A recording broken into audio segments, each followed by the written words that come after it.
Hello and welcome to episode 6 of AARGH My Optics, a podcast where two adult men discuss, overanalyze and generally take a kid's toy line and media franchise a little too seriously. That franchise most often being the Transformers.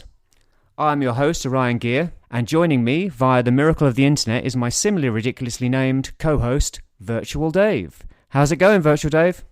Hello everyone, it's going good. Good to hear. So, in a first for this podcast, I've come up with a witty title for it previous to recording. So this episode is called Planes, Trains and Alt Modes. And it's all about just that. For the uninitiated, an alternative mode or alt mode is the non-robotic mode of any given Transformer, toy or character. For example, Optimus Prime's alt mode is a truck, Bumblebee's is a little yellow car, and Soundwave's is an outdated means of listening to and recorded audio known as a microcassette recorder. Mm-hmm. I imagine you don't remember those ever existing, do you, Dave? Oh, I remember putting the pencil in the wind it back up. Yeah, oh. Okay, fair enough. So let's start easy, shall we, Dave? What are your thoughts on alt modes? Why do Transformers have them? And why do they choose the ones they choose? I think it depends on the type of media of Transformers you're watching or getting into, because it kind of varies depending on the show and the series. Sometimes transformation is purely just for disguise, and other times it's for just getting around. And sometimes, like Beast Wars, it's like a protection for them. So it depends on which series, really. Yeah. I mean, they definitely change. They do change the reasons from time to time, and the reasons do become blurred depending on where you are. And there's also, like, within the fiction, lots of different versions of why Transformers transform. Mm-hmm. For me, alt modes should really be a disguise, which is why I have why I don't like some alt modes that just definitely aren't a disguise. Especially when the toy line started. I mean, obviously, G1 was based on some Japanese toy lines created before 1984 that were then kind of like repackaged and sold in America by Hasbro. And those two lines were Diaclone and Microchange. Mm-hmm. And Diaclone was all realistic cars, realistic trucks and so on, that were meant to be kind of piloted by little guys. And then you had Microchange, which were actually meant to be 1/1 scale figures. So they would turn into household items like a cassette recorder or a microscope or a gun. Everyday household item, yeah. An everyday household object. And yeah, they were meant to be little tiny robots. They were meant to actually be that size. There was no mass shifting going on. But I think that it's also very much part of the names of the factions. You know, the Autobots generally turn into cars. Mm-hmm. The Decepticons generally turn into things that are deceptive or more kind of sneaky. Mm-hmm. For example, things like cassette recorders and guns and so on. You know, they can hide in plain sight. Mm-hmm. So I always quite like that about alt modes. It does kind of... as the iterations of Transformers go on, their vehicle modes do tend to not be... Well, they are vehicle modes, but they're kind of jazzed up in a way where if that was going down the street, you would pay more attention to it than a normal Volkswagen Beetle type of thing. Like, when you get to, like, Cybertron and Energon and stuff like that, they're cars, yes, but that's not an ordinary car that you would definitely look twice at. Yeah. Yeah, but I mean, those lines of... By the time you get to that point, they're kind of dispensed with the disguise thing quite a bit anyway, depending on where, you know, which particular Transformer it is. But you still have quite a lot of disguise alt modes. But then you just have some crazy, zany nut stuff that, you know, doesn't really matter. Why do Transformers have alt modes in the first place? Why do they transform? I thought it was, well, initially. Actually, in G1, isn't there two type of reasons? Isn't there because the Quintessons took them over and selfishly wanted them to drive them around. in whatever battles or Colosseum arenas they had them in. They had some that were transformed and transported. Apologies. We have faded out Dave until he starts making sense. It seems we are taking a deep dive into the muddy waters of his headcanon. On interrogation, he revealed he got a lot of this from an aligned continuity book he read. So it ain't G1 at all.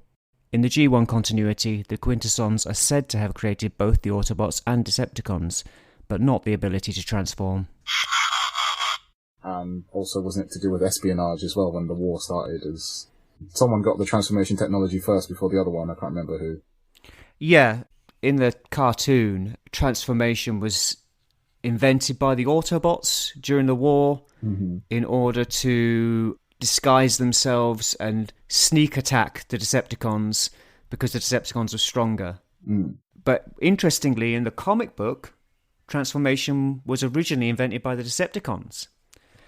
They modified themselves to turn into war machines so that they could attack Autobots. And then the Autobots followed suit to respond to them. They adopted alt modes as well. Although that got kind of retconned a bit later on when they decided that Primus had instilled within all of his children the ability to transform, which he copied off Unicron. Right. Because in the comic book, Primus and Unicron having a big old fight. They crash through into reality. They both got kind of stuck in a comet each. And then over like several thousand million, I don't know, a long time, Unicron found a way to transform this metal asteroid into a body for himself. And in response, Primus created his children on Cybertron, which Primus is Cybertron, and instilled in them the ability to transform. Is this the original 13 primes, or no? Were they not called that at the time? No, because Dave, those don't exist. Oh, okay. They were made up later. Made up later. Well, they were. I think the 13 primes idea came about during the Align continuity. Correction. The concept of the original 13 actually predates the Align continuity and can be traced back as far as 1999. However, it was around 2010 when the Align continuity began fully fleshing out and formalising the concept of the 13. Okay. So what they just all of the Transformers is what he made is not anyone's particularly special at the beginning. No, just created Transformers, just created life on his planet. So yeah, I think that for me, I suppose on Cybertron, the reason they had alt modes was for transportation or for various applications like, mining or building or whatever. They could transform into a second mode that gave them advantages over their robot mode. But then obviously when they went to Earth, they had to disguise themselves as the dominant life form. And I think it was either the cartoon or the comic. I think it's the comic where the Sky Spy or whatever mistakes vehicles for the dominant life form, and that's why they transform into vehicles. Oh. And obviously it's from a planet where everything's a machine, so it sees all these machines and it goes, well, that's got to be the dominant life form. Fine. Right. Okay. That explains it. It doesn't really register the human beings. So I think that's in the comic. In the comics, did the Sky Spy rebuild everyone simultaneously? Or is it like the show when they built the Decepticons first for some reason? Well, no. I mean, it builds them all simultaneously, I think. It wasn't that they built the Decepticons first. They just built one Decepticon became conscious and dragged all the other Decepticons in underneath the scanning device, so that all the Decepticons were made first. But yeah, I don't think it happened exactly the same in the comic, but it's fairly similar in that sense. But yeah, in that particular one, it chose disguises based on what it thought was the local life forms rather than just I think in a cartoon it just kind of sends it out and looks around and repair. Yeah, exactly. Yeah, all that business. So yeah, I think that there's some wacky, strange alt modes, and there's some alt modes with some weird applications. Like the whole mass shifting stuff is crazy. Just Megatron, really, isn't it? Megatron and Astro Train are the two biggest ones when it comes to that. Well, and Soundwave, and Shockwave, and who else? Perceptor. Although for some reason, Shockwave and Perceptor turn into massive handguns and massive microscopes in the TV show. I don't know why. Shockwave has a gun that is himself. I don't understand why he needs to transform at all. That's an animation error, basically. It's an animation error that the Masterpiece designers went, well, we'll put that in. And then along comes a Masterpiece Shockwave with a little Shockwave to carry around. But, like, he did just turn into, like, a massive handgun, like it was a cannon. Yeah, no, I think it's more Megatron because he's more iconic for... Yeah. He does the same thing. But then Astro Train was on a bigger scale of, like, everyone can fit in this guy who's the same height as everyone when he's in robot mode. They did it in Siege. He was ginormous. For no reason. He didn't seem... For no reason. But at least he was giant to justify they could go inside. Yeah, but that's the thing. Mass shifting is just a thing. You just have to deal with it. But it is very odd. I mean, the mass shifting when it comes to, like, base, city formers as well. Like, that's true, yeah. Because that will never make any sense, but they try to. If there was no mass shifting, those city formers would be so big you wouldn't be able to fit them on the screen with the rest of the characters. To be fair, the Transformers' height, that's another thing I noticed while looking back at this and looking up different shots of the show. It's like, Megatron and Optimus are meant to be the tallest, and they're probably about the same height as, I don't know, Big Ben? Shorter? Honestly, Dave, if you do not want to start questioning scale in Transformers, it will never make sense. Don't try and make it make sense. Honestly, no two shots are the same. And that goes for comics, cartoons, all of it. And all the shows, not just G1. Like, it's still very inconsistent with scale. It is. So, I think we were talking about the origin of Transformers alt modes. Mm-hmm. Mentioned the comic book and the cartoon origins. They're sort of similar, but, like, you do have the disparity between Decepticons came up with it, Autobots came up with it, Primus came up with it, Unicron invented it, all that kind of stuff. And it's not really something that's broached much. Well, I suppose it is broached in things like the Align continuity, and you've got the whole stuff about functionism, which I didn't know that functionism started in the Align continuity, not IDW. But IDW goes into it a lot deeper. Where do they cover that in the Align continuity? Is it in Prime? I think so. I couldn't tell you exactly where it, because I obviously didn't watch any of it. Actually, it's in a couple of books, not the TV show, if that matters to anyone. And apparently, in the Align continuity, Transformers societies, like, they enforce a system of whereupon your birth or your creation as a Cybertronian, you're taught to transform, and then based on whatever alt mode you transform into, or you're assigned a job or a role in society, and create a kind of class system.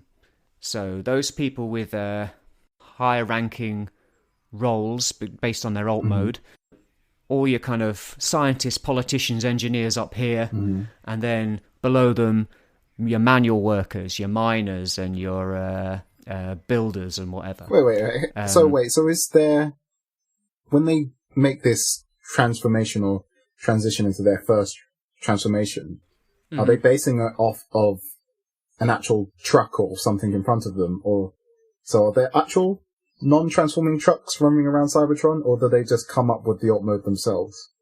They come up with the alt mode themselves, I believe. That's interesting. I don't think it would make no sense for Transformers on Cybertron to scan alt modes. I guess? Unless they're scanning buildings or something, there wouldn't be. Why would they? Unless they're scanning each other. Well, that's what I mean. Like, is that what it is? Is that why there's like mold sharing and stuff like that? Well, it's possible, I guess. But I think the scanning thing was something that they do when they reach alien worlds and want to blend in. Okay. But to finish that off, basically, it created a two-tier society, and I think in the Align continuity, Optimus Prime and Megatron are mates. Mm-hmm. Well, I think it was pre-Optimus Prime. It was Orion Pax at the time. I don't give a crap about that. They're the same. It's the same guy.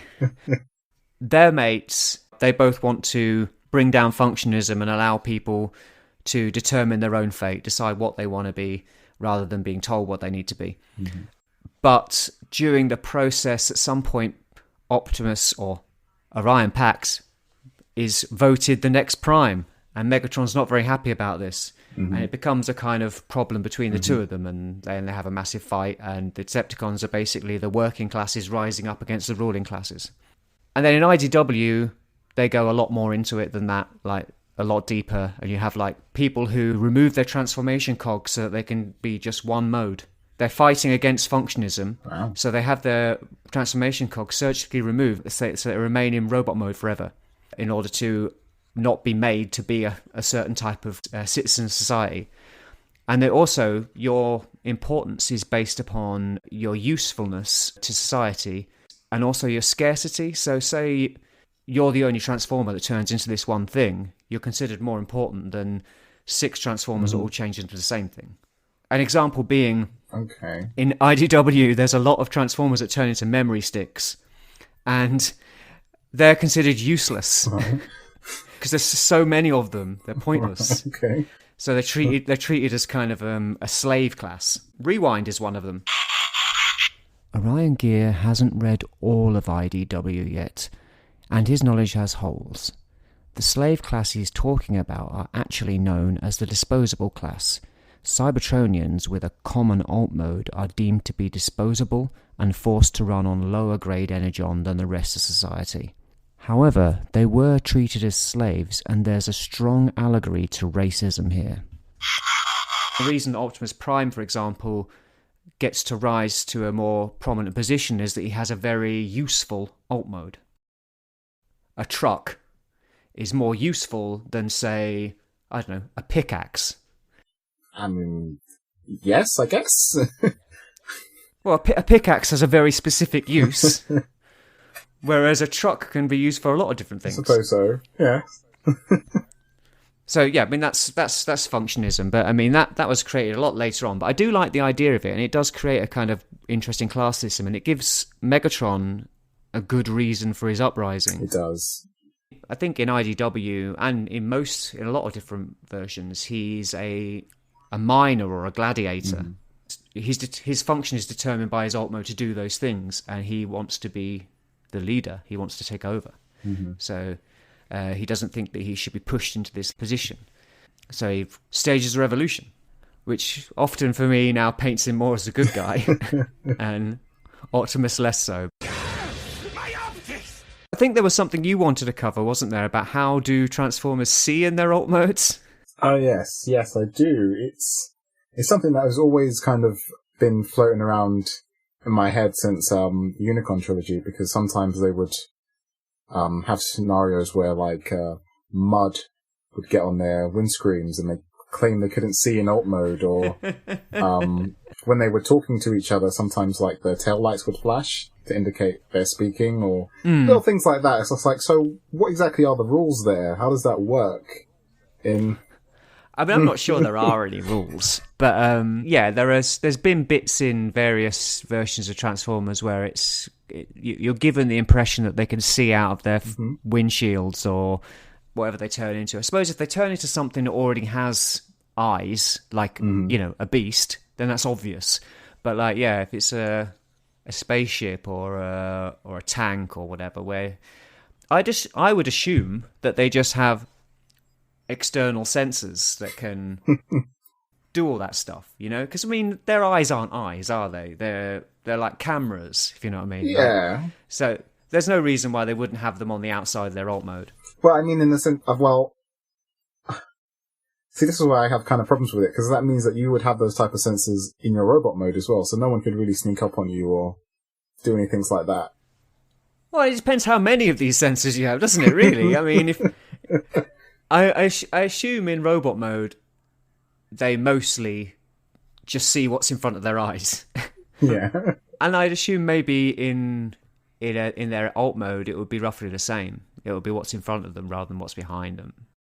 I think we're in danger of rationalising a children's cartoon a little bit too much here.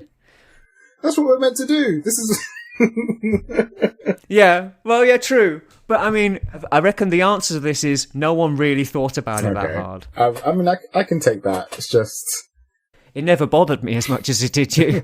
But I always just assumed it was like, yeah, they saw out the front of their vehicle or whatever, and same goes for any other alt mode.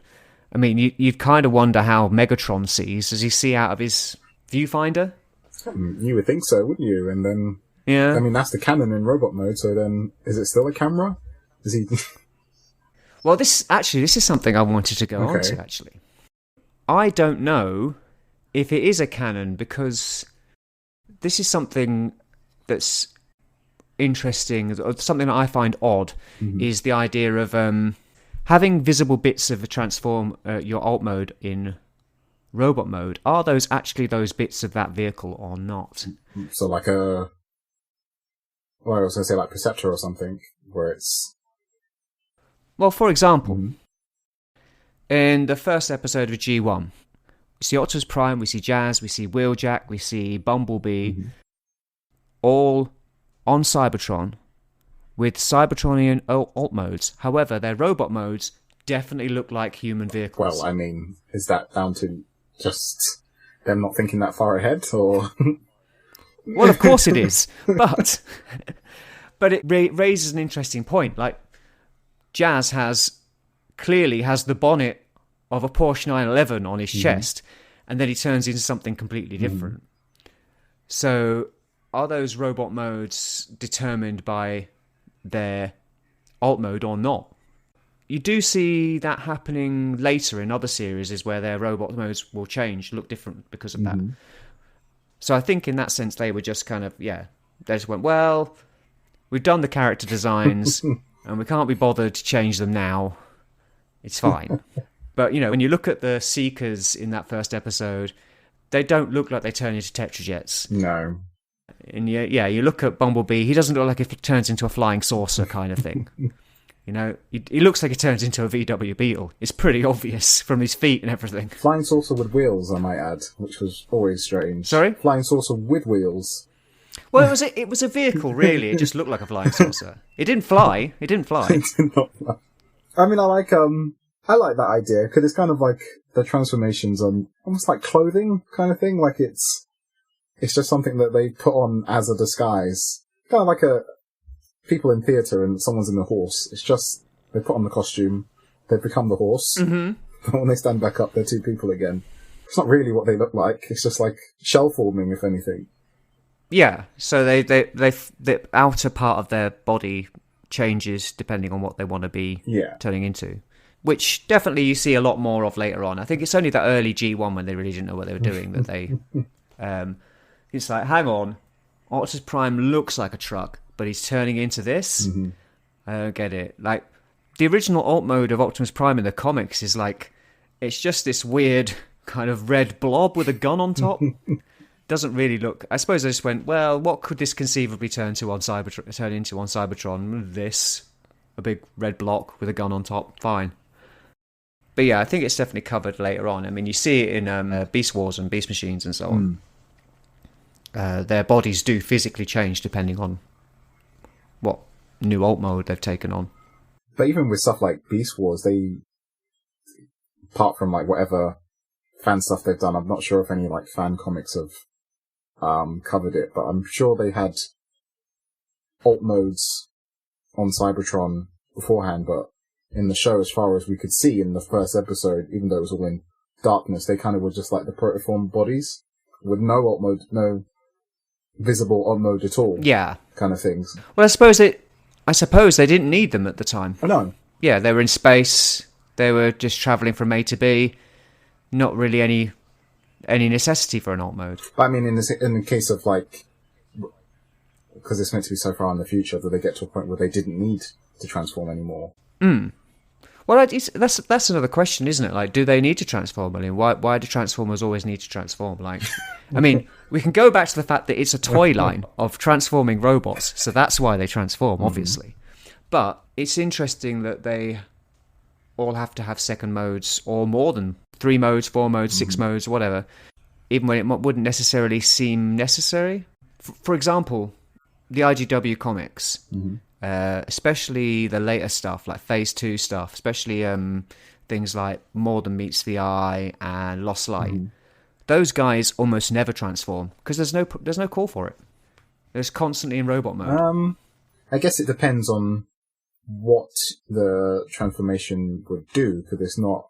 I mean, in terms of Decepticons, most of their transformations are, made for war, and they normally use that in order to get the upper hand on the Autobots, so they fly around and attack from like an aerial strike. Yeah. But when it comes to the Autobots, I mean, do we drive across the world, or do we hop in the spaceship? I mean, well, spaceship's going to get me there quicker. Well, yeah, but they don't have any spaceships. Not at first, anyway. No, but I mean, like, if you wanted to compare that to a reason for you to transform, if driving somewhere was going to take you 3 hours longer than everyone jumping in Jetfire. Well, Dave, I assume they just thought Earth was a smaller Cybertron, and you can drive around Cybertron in 15 seconds. Oh, maybe. I mean, Cybertron is ridiculously small. They did kind of at least made more sense of that in RID, because of that whole interplanet space bridge, and they could just drive everywhere. Oh, yeah, and just pop out of a portal. Yeah. My optics! I suppose in G1 they didn't transform into vehicles for transportation, they transformed into vehicles for disguise at first. So, and it was what Sky Spy selected. They were kind of screwed. They were screwed over by their own computer. They were. They gave the Decepticons all the best alt modes, all the flying ones, and then they went, oh, you guys can just be cars. What do you think that was? Do you think it was a decision based on the toys, or in terms of the whole Autobots don't fly? Oh, I see. It's an interesting question, actually. There must have been a decision to differentiate the two factions. I suppose so. They called the good guys Autobots, so they obviously decided that they were going to transform into automobiles.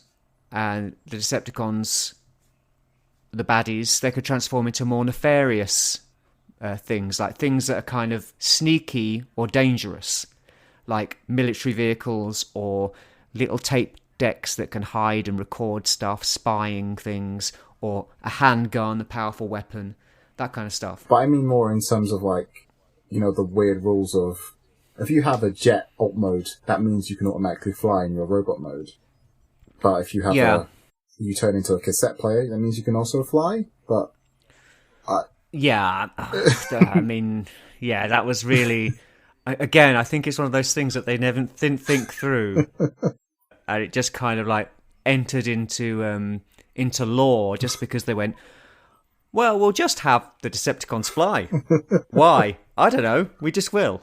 And then the Autobots won't, because reasons. There's reasons. Because they do talk about it later on in, like, I'm sure that's the reason why Orion Pax is such a big fan of Megatron in that War Dawn episode. He's, like, admiring him because he can fly, and... Is he? He's like, oh, the Decepticons can fly, that's great. I mean, I wish I could do that. Oh, yeah. Yeah, I remember that, actually, yeah.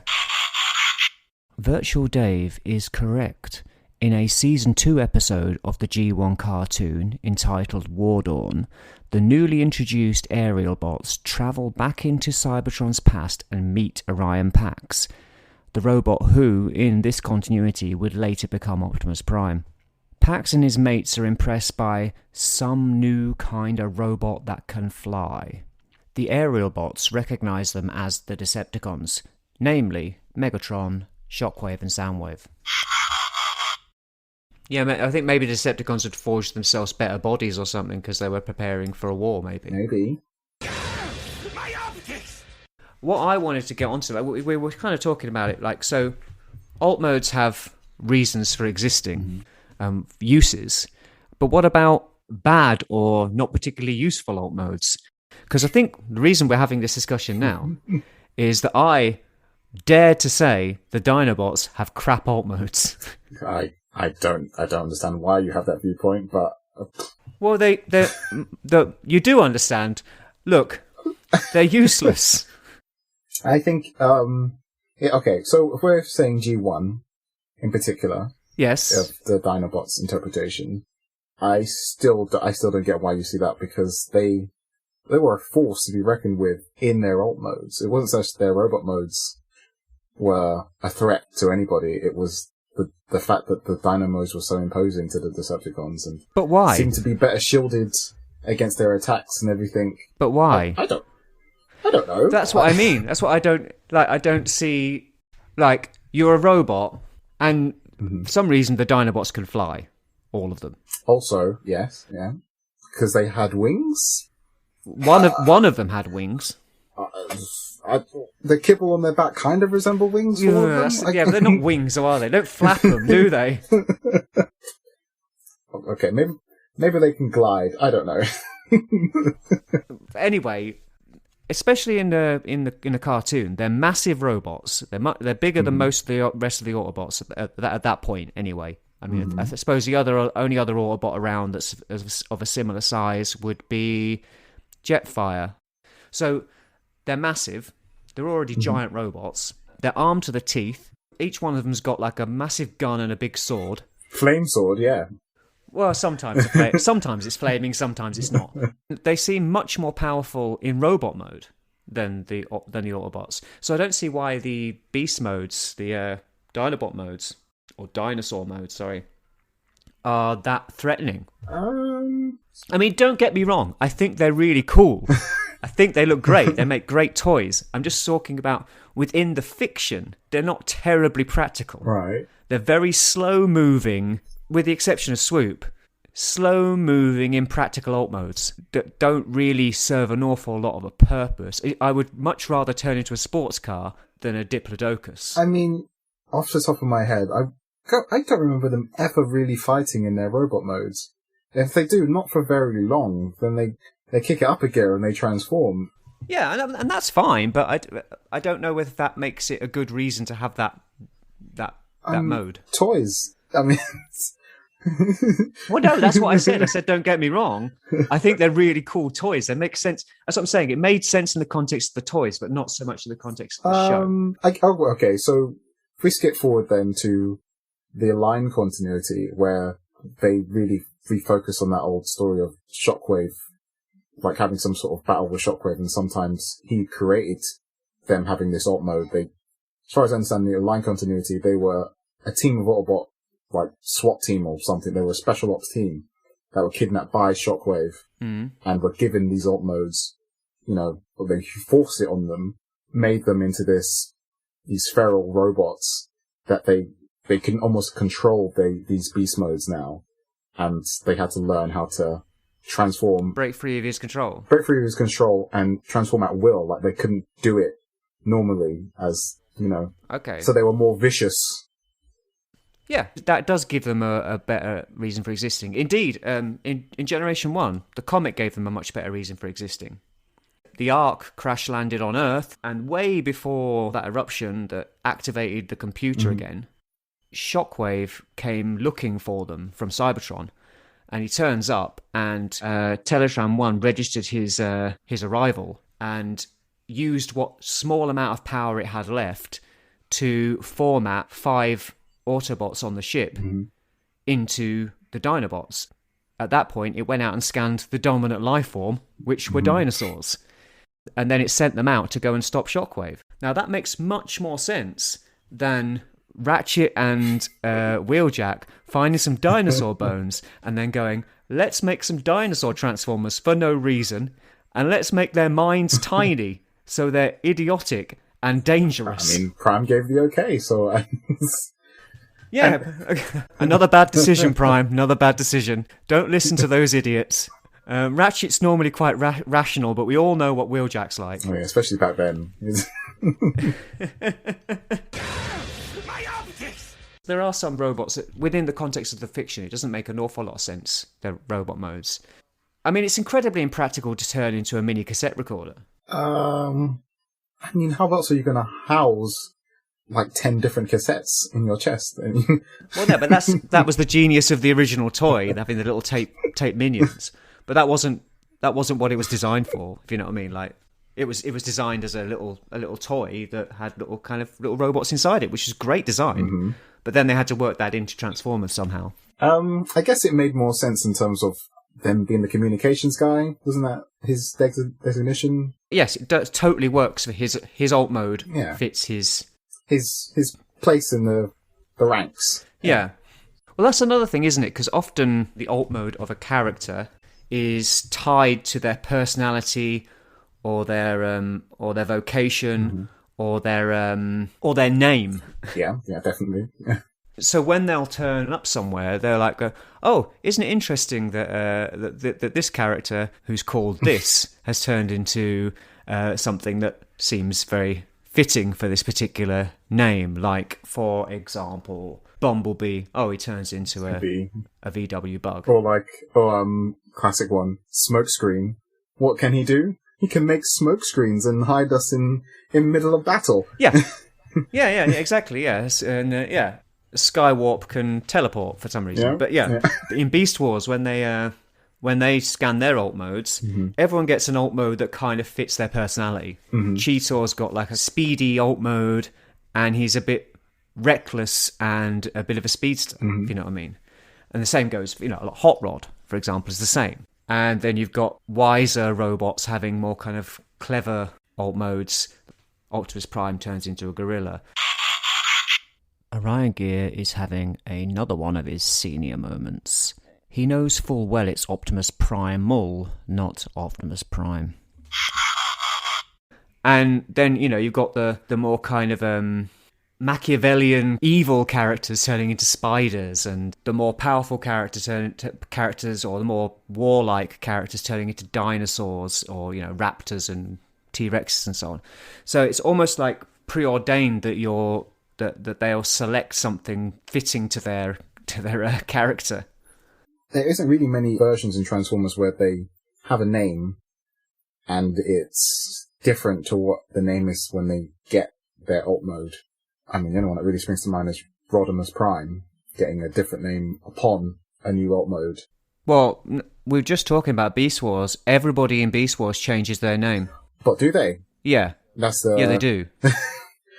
Well, isn't Optimus Primal in particular, his name hasn't changed because when Depth Charge arrives, he knows him as Optimus Primal. Well, yes, but that's later. But in the first episode, especially with Cheetor, definitely, I think Rat Trap as well, they kind of go, "Oh, look, I turn into a Cheetor. I'll call myself Cheetor." They actually say something like that. Hey, look at me! I'm a cheetah! No, I'm Cheetor! But that's what I mean. So did all the Predacons have the same type of conversation with each other? Like, Yeah. You look a wasp. We'll call you Waspinator. Not that we know what a wasp is. I turn into a cheetah. I'll call myself Cheetor. Who told you what a cheetah was? What about Megatron? Megatron didn't bother to join in on the fun? He didn't... No. Well, he's too clever for that. Also, he'd named himself after his favourite baddie. Oh yeah, that's true. It's not his real name, guys. Yeah. Yeah, in the recent comic, they gave him another name, like Galvatar or something like that. Something along those lines. Fact check. It's Galavar, actually.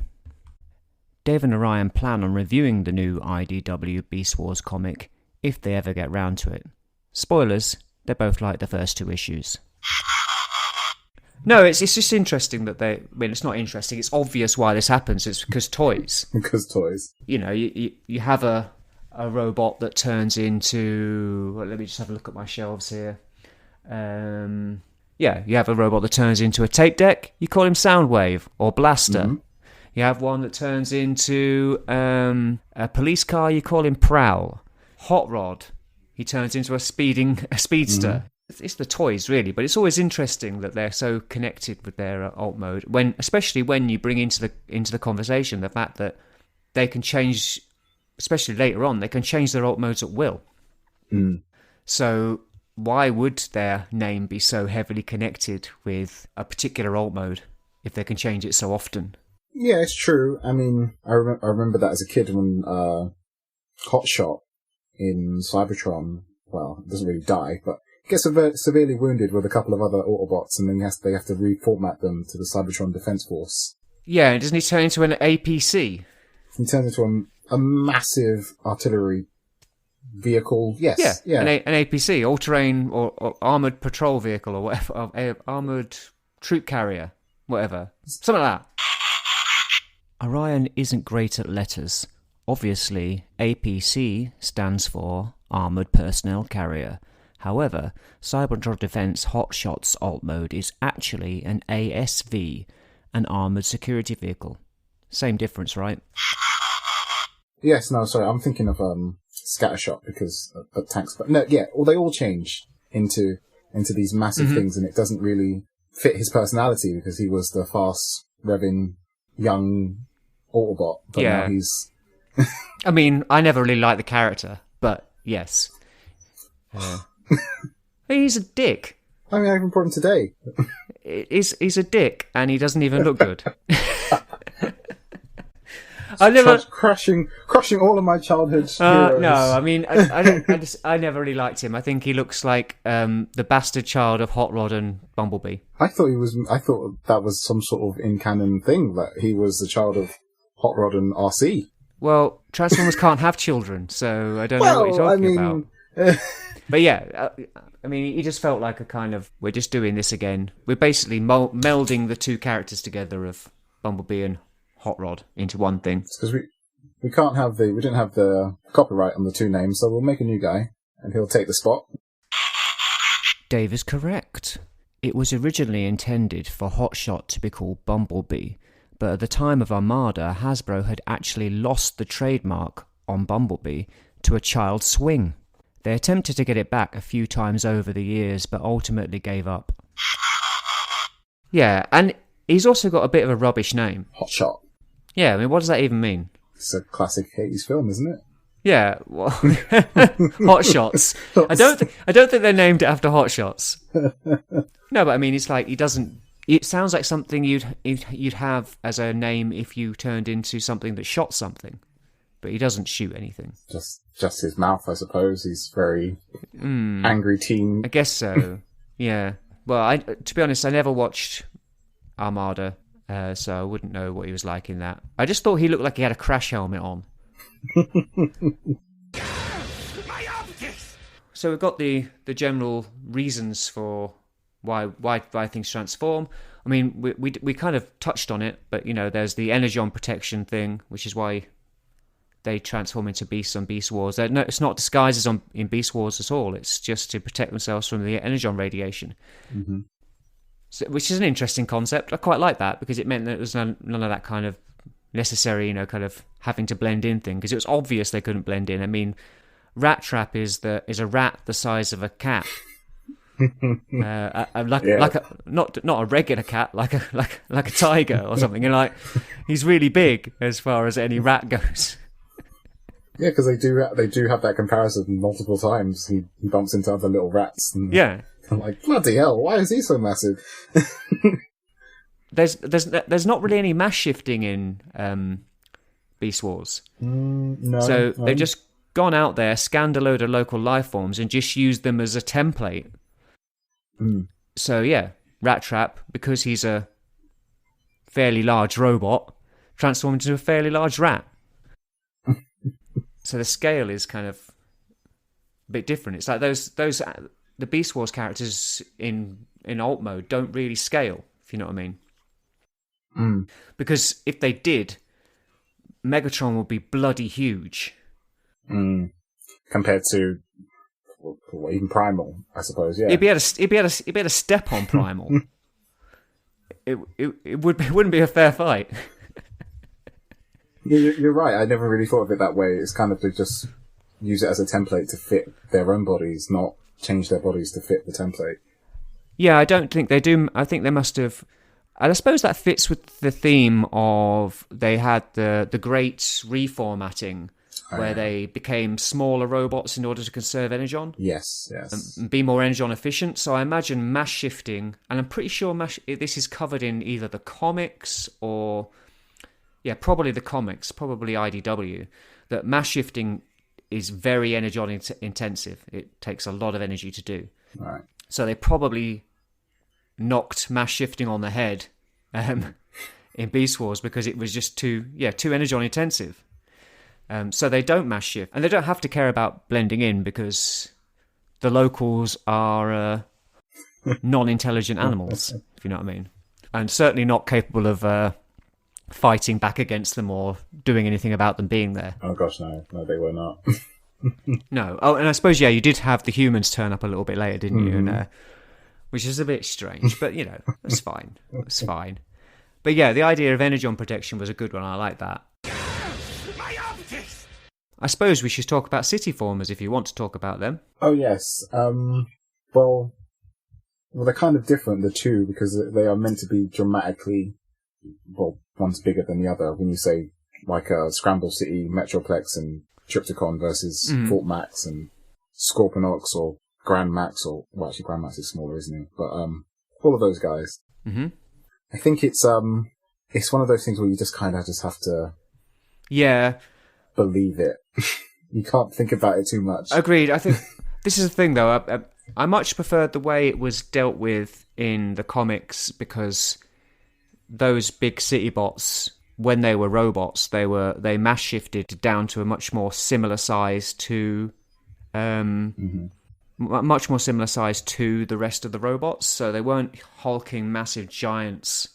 I mean, I think Metroplex was, but he was the only one. Like Fortress Maximus was not 100 times taller than Power Master Optimus Prime. He was a similar kind of height. Okay. Same goes for Scorponok. And I think that worked better because when you've got... I think there's a point, and it could just be with me, but there's a point where the scale just becomes completely hard to reconcile. Well, I would have thought that it would have been... Well, maybe it's because it's like you said, it's from the Power Rangers era. I think it's... I've always found that fine because, at least with the headmasters, the heads become smaller bots. So yeah. If you keep going down, those are the representations you have for those group meetings and chats, and then you need to power up and fight. But it gets to a point where it's like, what's the point of the smaller Transformers? They may as well just get the big ones out and have them fight. Yes, but which is exactly the problem with Power Rangers. It's like, yes, it is a lot of people's problems with Power Rangers. Why are the Rangers fighting these baddies when they know they're just going to have to turn into a massive robot to fight a bigger baddie later? Why don't you just turn into a massive robot and step on them now? It's because they're the good guys. You don't want to... They're just meant to use their powers to defend, not to be aggressive. Yeah, well, in that case, why don't the baddies just come in with a massive baddie first and just step on the Rangers? Now, that's a better question. Yes.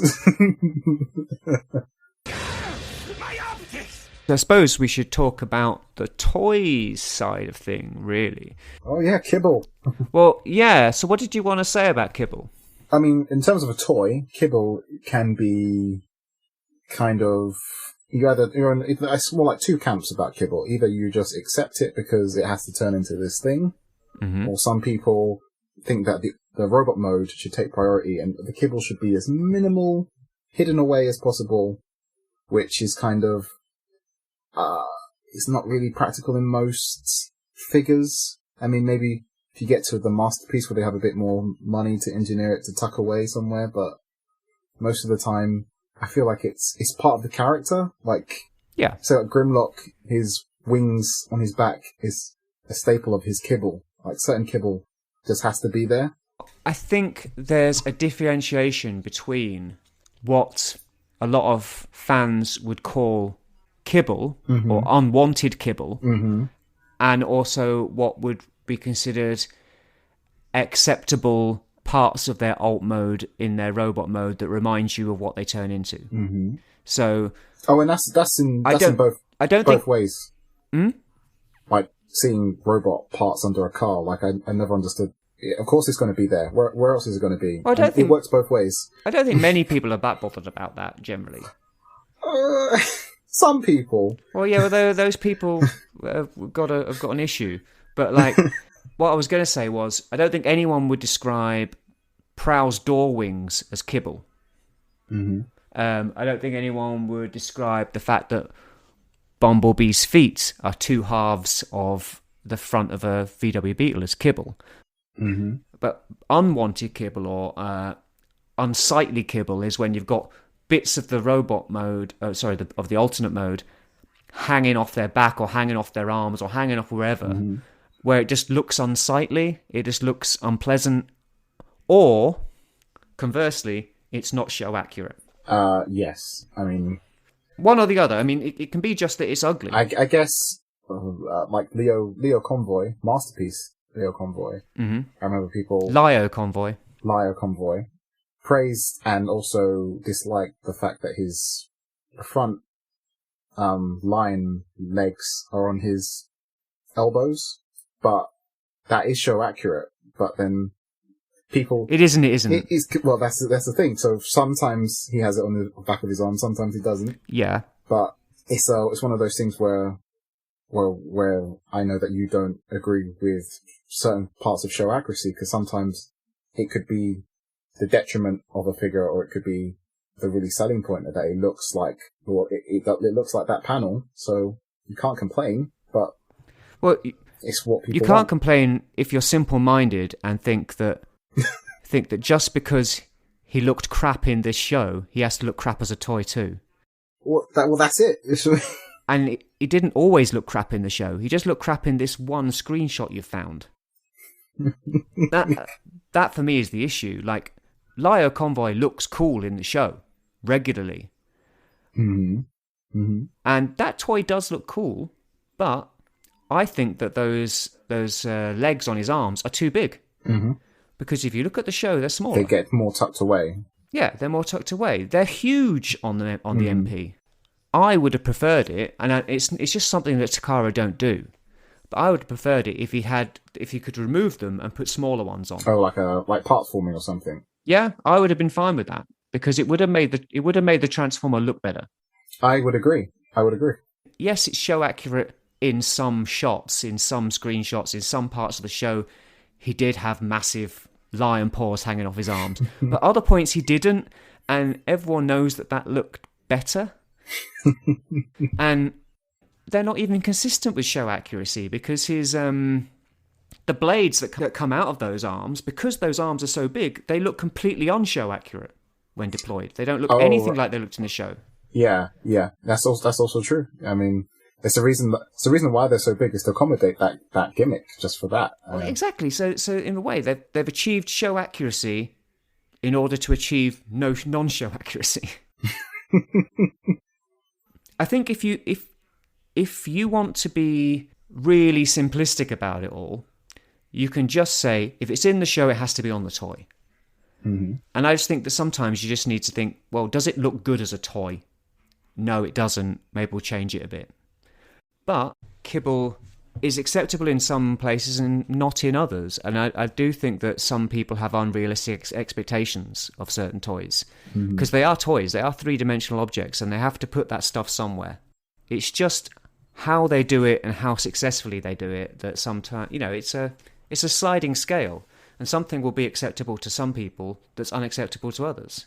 It's why I was, I've got them here. It's why I was so happy about the Transformers Red line, because this is what I've always wanted, is stuff that doesn't transform. It's gone to the point where I've got enough stuff that transform. Yeah. Some almost too much stuff to transform. I would like the representation of them in just pure robot mode, and if you have to have a mini version of their robot mode with them, even better.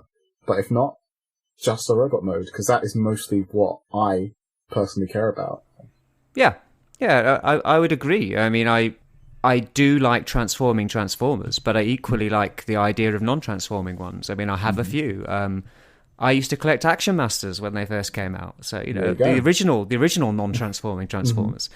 And I've got some Flames Toys kits on the shelf over here. And I've ordered one of those very expensive Flames Toys action figures, which is only the step down from the Triple K stuff that's really expensive, really like too expensive for me. But like, I'm all for non-transforming action figures, but the toy line is a toy line primarily of transforming action figures. Like that's the whole point of it. When it came out in 1984, that was the gimmick. The gimmick was they transform. Way before there was gimmicks like Headmasters, Target Masters, the gimmick was this turns into a thing. Oh, yeah, I get that, but I mean, like, that doesn't need to go away. I mean... But it does if you're buying Transformers Red.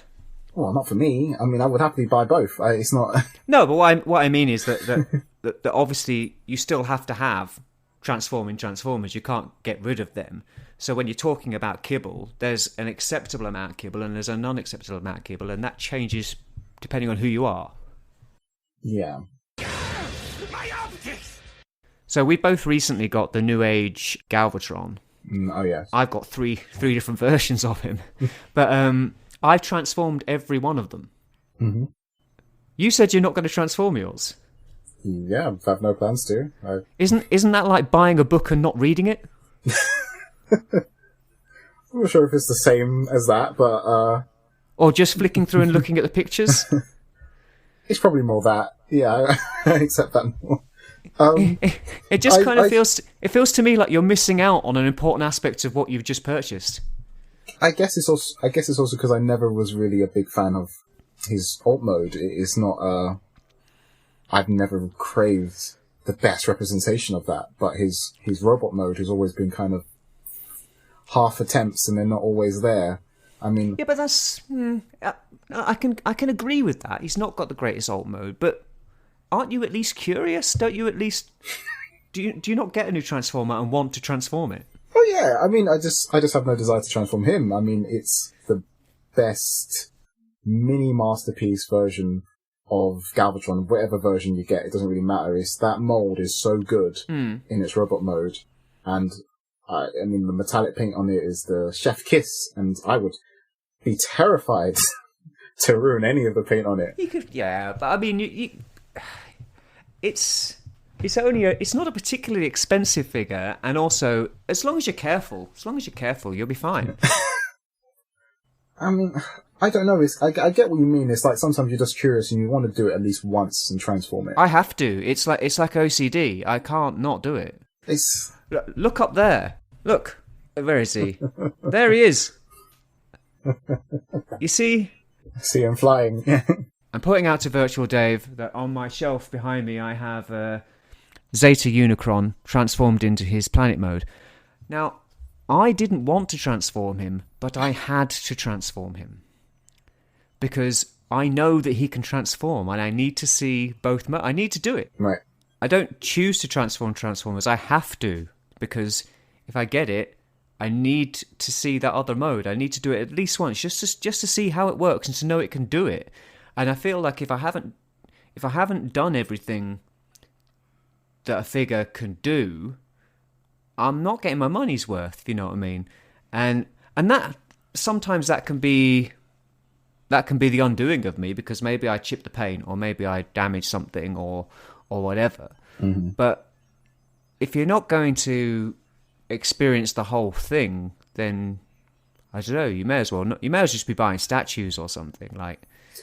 I guess my reasoning to it is just because it's probably more the volume of the stuff I get. So yeah, I have the that itch is scratched by another figure, or like you notice I've been doing a lot of pictures with my Beast Wars Kingdom figures lately. Yeah, a lot of that I did ages ago. I took those pictures ages ago because I had messed with them in one mode and then I've left them in the other. Yeah. Because I prefer that mode for them versus stuff like Earthrise. They are all. I've not transformed a good few of those. Even that Studio 86 Scourge is still sitting there in his robot mode. I have not transformed it. It's not. The rush is not there.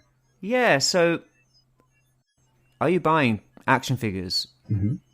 Are you buying them because you like action figures, or are you buying them because you like the rush of buying an action figure?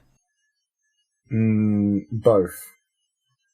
Definitely both. Because if you're just opening it up, putting it to one side, and then getting the next one and opening that one up, are you enjoying the action figure? That's normally what I do. I normally would get it, put it on the shelf, and most of the times I would spend more time with something I just bought previously than the thing I had just got. Yeah. Well, yeah, that's fair enough. That's good then, because like that was the trap I fell into when I had that big collection. It would be, I'd get something, I'd open it, I'd take it out of the package, I'd pose it a bit, and I'd put it on the shelf, and then I'd forget about it, and I'd be the next thing. I'd be looking at the next thing, and then one day I just looked at my shelves and thought, I haven't touched that in 6 months. Like and I haven't transformed it, or I haven't posed it outside of the posing I did when I first got it. So why am I getting this stuff? Am I just getting this stuff to get this stuff? Am I just becoming a warehouse for toys? See, this is why I'm saying that the transformation is not such a big deal to me, because in its base form, the robot mode takes priority for me, and I mean, there's only a handful of characters, say like ones with beast modes. I might flip back and forth a lot more, but I don't necessarily need to have 5 different trucks or 5 different sports cars. I prefer to have them posed in a robot mode. And that's probably got a lot... Sorry, I mean, go on. I was going to say that's, certain things apply, like, your Ecto 1 or the Transformer DeLorean. Obviously, their alt modes are key, but... Yeah, so I suppose it's got a lot to do with the fact that you collect a lot of stuff. So why would you transform every Optimus Prime when they all turn into a red truck? Yeah, I've done it already. Yeah. But anyway, going back to, so we're talking about kibble and about transforming your toys. Something that I find interesting, especially it's happening a lot more now, both in the mainline and in Masterpiece, is fake body parts. Oh, yes. Where you have Sunstreaker, he turns into a sports car, and when he's in robot mode, the bits of the sports car that are on his chest or on his feet aren't actually the bits of the sports car in the alternate mode. Before you at Orion Ghia about this, he is talking about a hypothetical Sunstreaker, not a particular mould. Sunstreaker might be a bad example, but Orion doesn't own any Sunstreakers, so how would he know? How do you feel about that? Well, I guess it depends on where you sit on show accuracy or the way you want things to look, but I think it's majority of the time is handled pretty well, and it's needed for it to look good. Like, objectively, but most of the time, I think maybe when you get more to the mainline stuff, it gets a bit ropey because normally the use of a fake body part is to make the robot mode look better. Yeah. And have the other part disappear somewhere else. But when you get to mainline, that stuff is it just gets thrown on the back. If they do it, it just hangs off of him. Yeah, I think that's where I start, where I draw the line. I'm all right with some fake body parts. That's fine, and if it benefits the robot mode, a good example actually is Masterpiece Tigertron in comparison with Masterpiece Cheetor. Yes, yeah. Masterpiece Cheetor has a fake chest. Tigertron does not. Now, I'd argue that Cheetor looks better than Tigertron because of this. Because Tigertron has this slightly badly proportioned tiger head on his chest, whereas Cheetor has a more show-accurate Cheetor head on his chest. So I'm all right with that, but I'm less all right with it when it becomes essentially you're turning the figure inside out and all the same details that were on the outside of the alt mode are now on the inside, and you've got like new differently proportioned stuff on the outside. Right. A good example of that is MP44, where but pretty much most of his truck mode ends up on his back and inside his legs. And then you've got most of the stuff that you see on his body is not the stuff that's actually visible in alt mode. Even the windows spin round, turn round, so they're facing the other way. And I think that's where it starts getting a bit iffy. And I know that some people are way more particular about this. There's some people just really hate it. They want their and I understand this point of view. I don't subscribe to it, but I understand the point of view of they want a car that transforms into a man, and where there are car bits on the man, those are the car bits from the alt mode, not pretend car bits from the alt mode. They don't want a fake half a car on their chest that's not the half a car that they actually have on when they're a car. You know what I mean? I feel it's so hard to have everyone under such a big brush, but I feel like it's kind of the similar type of people who want their figures to transform, but yet will most likely have it in one mode forever. It's just the fact that it can transform is enough, and is the... Yeah, but I mean, I think that there are people who are being hypocritical in that sense. But then there are other people who constantly transform their Transformers. I mean, there are some people that constantly transform Masterpiece Transformers, the really difficult ones, and love it. Yeah, but they love it. They love the engineering. They love the transformation process. They like what a lot of people would call involved transformations, and like they will pick up Masterpiece Megatron and transform into the gun on a regular basis, whereas I would never dream of it because it's too much of a ball ache and it's too scary. I think that's the other side of it. It's kind of what you think is fun. Exactly. When you get to the transformation, because I think that was the most amazing thing about it as a child, grasping the concept of these two toys in one, is how fun and interesting it was to do that whole Rubik's Cube thing, and then it's the other thing. But now it's almost like you need to set out a table, get the instructions out, have a YouTuber review on the go, and slowly, intricately move each piece. That's exactly it. That's the difference. The difference is that the toys have changed focus from being toys that have a TV show to being toys that are meant to depict a TV show. The Generation 1 toys didn't look like the TV show. It didn't matter. It didn't matter to me. I mean, I noticed, but I thought the toys were great, and then I thought the TV show and the comic book were great. And I was happy to have these things in different, occupy different parts of my mind.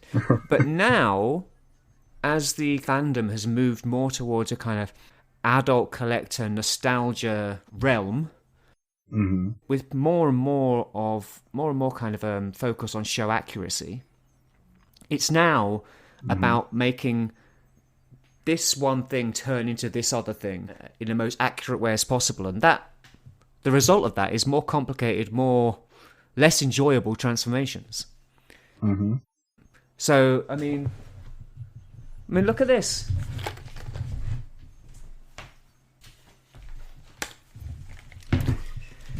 This is G1 Soundwave, right?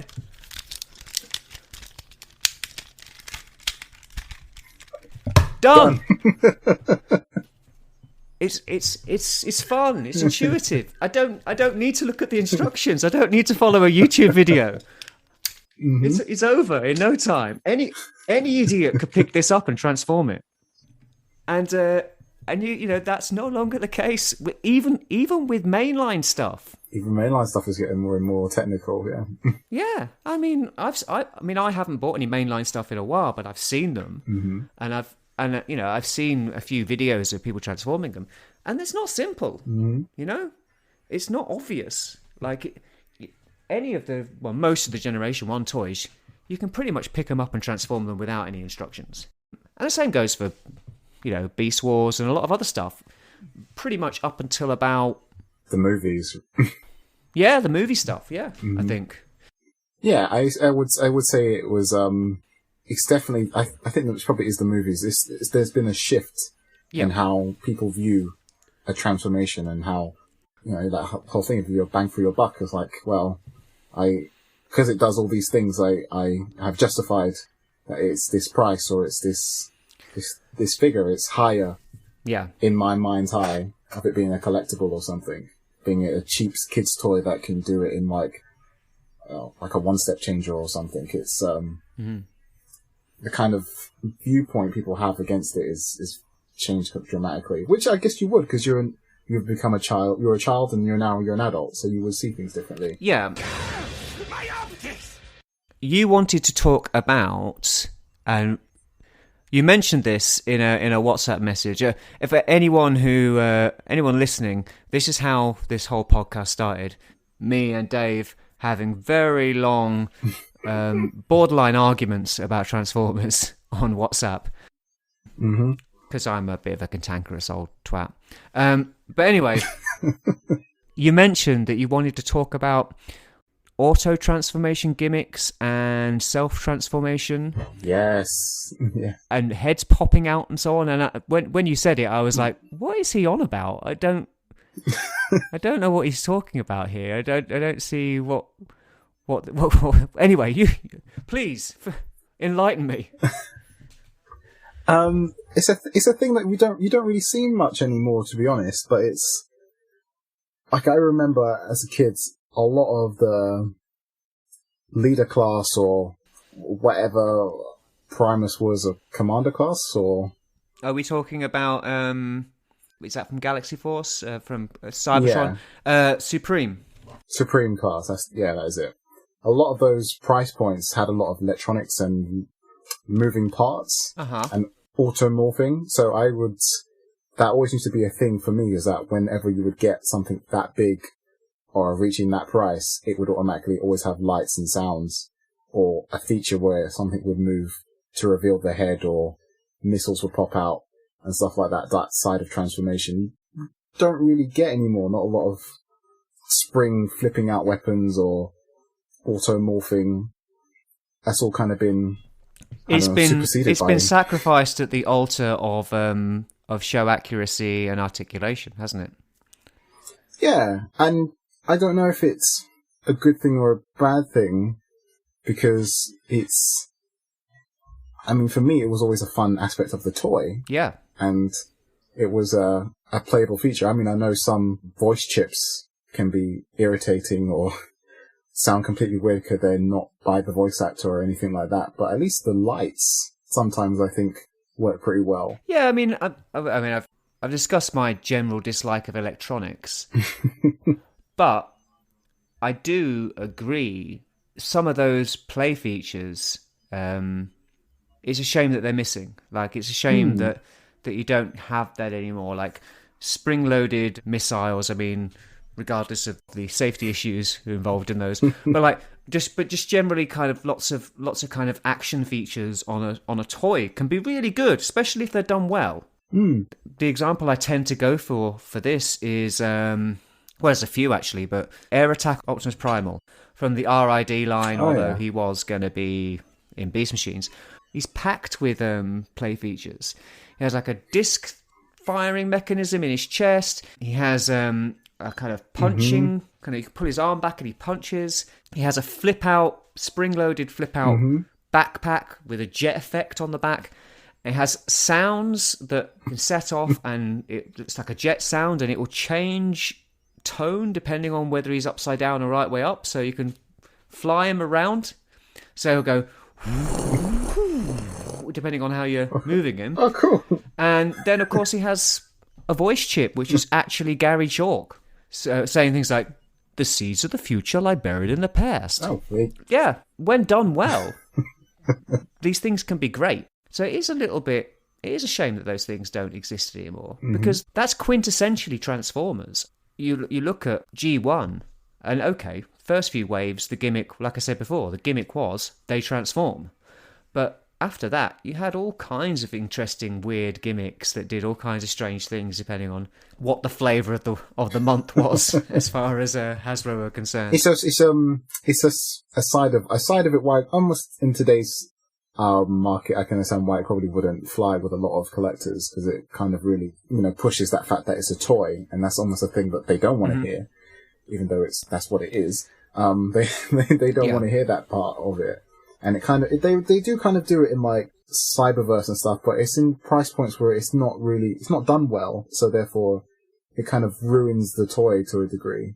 Yeah, and when it isn't done well, it does ruin the toy. And I mean, I remember when I was first getting back into collecting as an adult, and lines like Armada, where a lot of the articulation, a lot of the aesthetics of the toys were sacrificed due to some of the more kind of wackier, crazier gimmicks. Mm-hmm. And that's not good either, but it's a balancing act, It is nice to have those things as well, but as long as they're done well.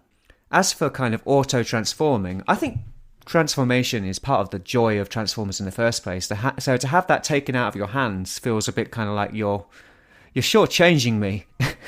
Well, that's what I mean. It was only done in those bigger price points. It was meant to be like this, like Primus is a good example. Like his whole thing of him, transforming. You need the Omega Lock to even get him to transform, and a lot of those things flip out, and his chest reveals, and his head pops out at the end. But you still had to do a fair bit of your own transforming. Oh yeah, you still have to do like a good 90% of the work. But I mean, it's just those.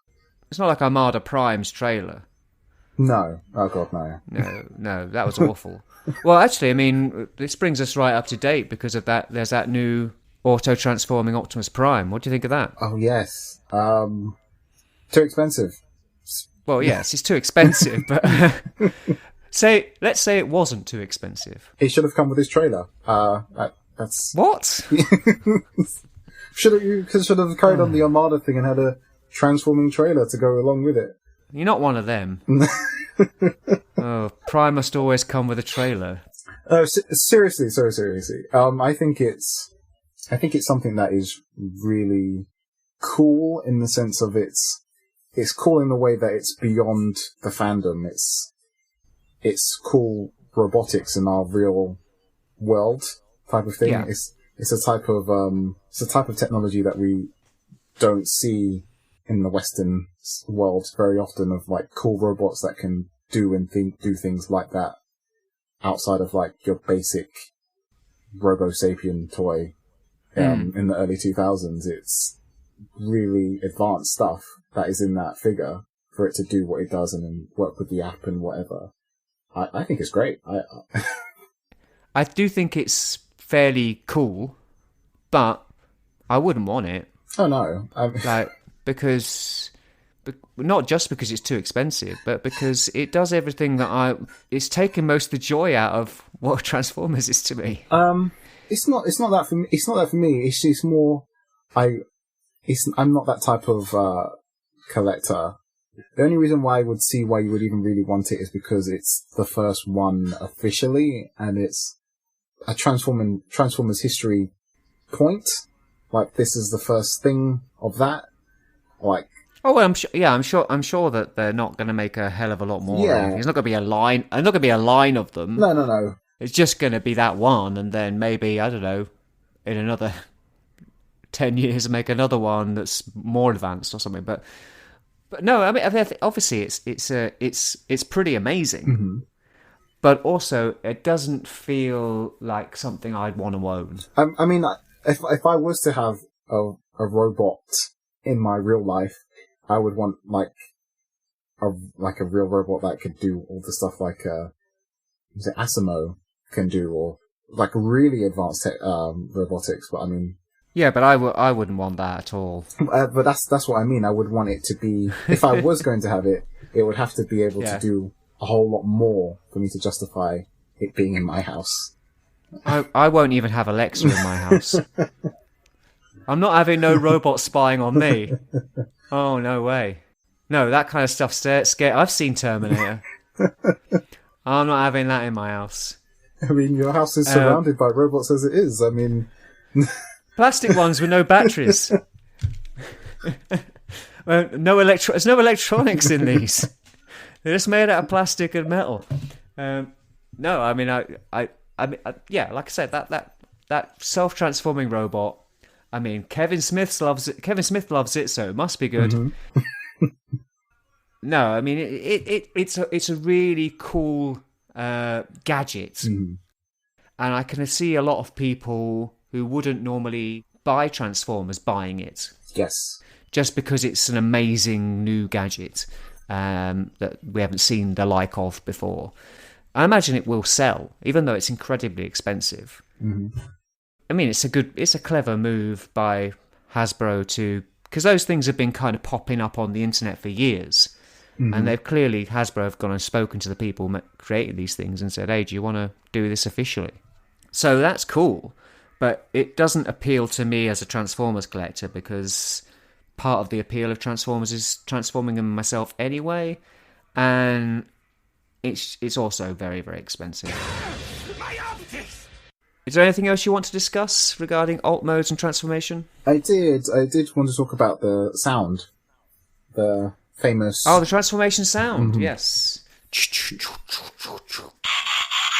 Yeah, that stuff. Do you feel, as, you know, since you've known Transformers a lot longer than I have, do you feel that the sound is very important to the transformation? Like that iconic is as important in some weird way? I mean, I think it's important to the brand and the identity of Transformers. I don't know do you mean in the context of... Do you mean the context of the fiction or the context of... What do you mean? Well, I mean, the reason why I wanted to bring it up in the first place is because I remember when the first Transformers live-action movie, like the trailers started to come out and the theories of what the film was going to be about, there was a sound in the trailer. The only lead we have is this sound. We all thought that was going to be the transformation sound. All right. And it's just like this, I think it actually just turned out to be like Blackout's sound he makes in that first scene in the film, the army base. It wasn't warm, was it?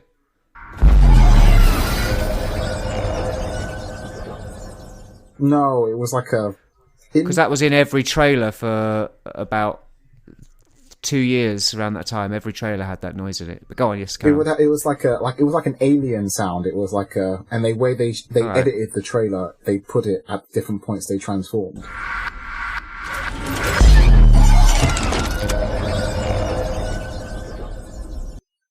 And at the time, I thought it was great. I thought, yay, something different. They didn't do that, which I was still kind of equally happy about. But I really liked that concept of it having a different type of way of looking at it in terms of the sounds they make as they transform. Yeah, I mean, I like transformation sound. It's kind of iconic, isn't it? And so I'm quite happy that it exists throughout. It wasn't in all of the media. I mean, I think it kind of dropped off after G1 for a while, but they brought it back because of nostalgia and so on. But yeah, I think the transformation sound is pretty important to the brand, really. And it's a kind of satisfying noise. It is, and even the whole aspect of it being so subtle of it's the reverse playing back when they transform back again and stuff like that. I think it's one of those little things about Transformers that people take for granted. And I prefer it to activation codes, I've got to say. Possibly one of the dumbest things about Beast Wars was that they had to tell themselves to transform. Rat Trap, Maximize, and they have to say their own name, and then like it's almost like they're speaking down their sleeve to themselves, Orion Ghia, transform. It's like, why can't they do that internally? I much prefer Transformers being able to transform at will than have to use a code word. Would they not be able to transform if they lost their voice? That's a good point, I suppose. Or they were gagged or something, whatever. Bumblebee would be screwed. I mean, he hasn't been able to talk. Exactly. What would happen? What would happen if they couldn't say Black Arachnia terrorize or whatever, So what did you think about Beast Machines where they had to do that whole I am transformed and learn to transform? They had to relearn how to transform at will, didn't they? Which I was fine with that. That was good. That was a nice plot point, I thought. But I mean, in the terms of like, it's in the show, they don't really transform. They kind of literally fold into a ball of light and fold back out as something else. They're not changing into something. Yeah, but that's fine because it's thematically what was happening. The whole theme of Beast Wars through to Beast Machines is them transitioning from being purely technological life forms to being techno-organic, and then through to something that's kind of very much a mishmash of the two. My optics! Well, I suppose if that's it, we should probably wrap this up. I'm going to wrap it up by asking you, what are your favourite alt modes? I was thinking about this, and I tried to have a mixture. I'm going to say one of my top three is definitely Cybertron Hotshot. I've always used to like his car mode. I know. I know you're not a fan. I'm shaking my head. I always used to love that car. It's based on a real car, isn't it? Is it the Cybertron one? I'm pretty sure it's based on a real car. Just like I'm absolutely sure that the alt mode for Soundwave from Cybertron is based on a real plane. This is based on a real car. Yes, this is true. Cybertron Hotshot's alt mode is based on a heavily modified Chrysler ME412 sports car, whatever that is. Go on, what's yours? Well, no, I mean, have you got any others, or is it just that one? Oh, no. Okay, Fire Convoy or Grid Fire Truck Prime. Yes. I quite like that as an alt mode. I feel that it's probably one of my favourite Prime alt modes out of most of the ones I have in my collection, and I think it visually, as a vehicle, it looks pretty ace. I think it looks pretty cool. Yeah. And I think for Decepticons, it's a little bit harder because I don't feel like their alt modes always work very well. But I think it has to be Soundwave. Pretty much any version of him in his cassette mode most of the time works pretty well and follows through into his robot mode. That would have been one of my choices. G1 Soundwave, great alt mode. I just love the fact that it's a real world item, and it looks like a little tape deck. Mm-hmm. And you could even pass it off as well. And it's got it's got a port to put your headphones in, and it's got little dials on the side. It looks like a real thing. Even the tapes themselves, and they come in their own little cases. And it's wonderful, and I really love that about it. It's a great alt mode, and it's just definitely one of my favourites. I think really, I mean, even though I suppose it is quite derivative, really, when I think about it, I was going to say Unicron. Wow. Just the concept of a planet-eating planet is just so cool. Yeah.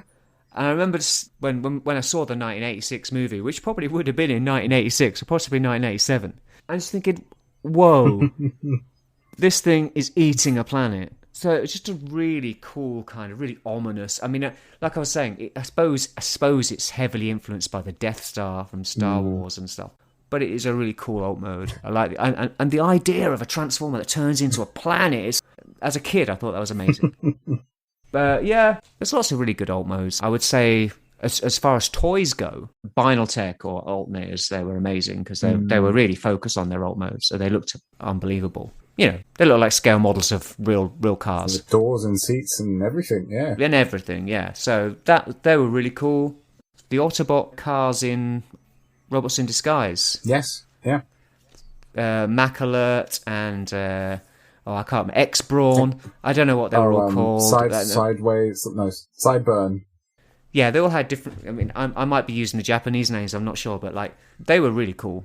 I really like realistic alt modes. It's why I'm really excited about the upcoming Masterpiece Skids and Reboost. Sorry.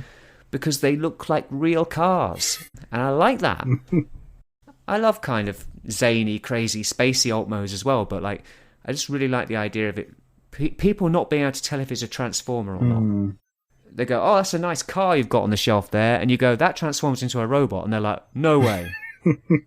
I get that. Yeah, I completely understand, yeah. It's like a cool secret that only a handful of people know, and if they know, then you're like, he's cool, isn't it? Yeah, he's cool. Yeah, exactly, yeah. Whereas, some stuff, it's obvious that it's a robot. But especially, like I said, Binaltech stuff, if I had one of them sat on the side, you'd just think it was a scale model of a car. Yeah, you wouldn't think much more of it. You think, at best, when the most extreme is like, maybe it's remote controlled or something, Yeah. blue streak. And they'd be like, I didn't know you were into cars. And I'd be like, I'm not. I'm not into cars. It transforms into a robot. So yeah, that are probably some of my favourites. I mean, there's wacky stuff as well, and there's some really good stuff in across all the lines, really good alt modes.